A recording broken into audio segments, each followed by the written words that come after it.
দূরপাল্লার ট্রেনের টিকিট কাটতে গিয়ে অনেক সময় আমাদের আরএসি আসে। সেই আরএসির ফুল ফর্ম হচ্ছে রিজার্ভেশন এগেনস্ট ক্যান্সেলেশন।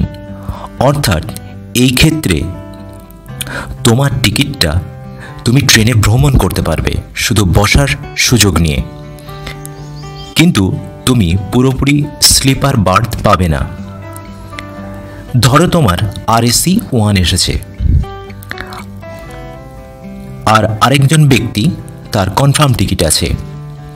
যে ডেটে ট্রেনটা ছাড়বে সেই ডেটে এর আগে দেখা গেল সেই ব্যক্তি কোনো কারণে টিকিট ক্যান্সেল করে দিল, তাহলে এক্ষেত্রে একটা স্লিপার সিট ফাঁকা হয়ে গেছে। এবার ওই স্লিপার সিটটা কাকে দেবে?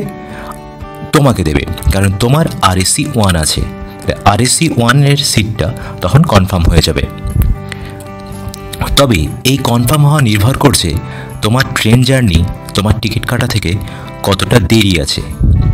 এক্ষেত্রে আরএসি 20, আরএসি 40, যত বেশি তোমার আরএসি হয়ে যাবে তত কিন্তু তোমার কনফার্ম হওয়ার চান্স কমে যাবে।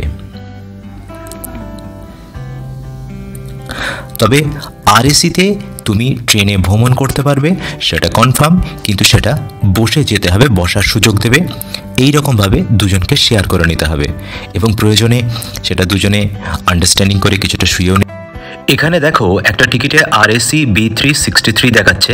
63 যেটা সিট নাম্বার, B3 তোমার কোচ নাম্বার।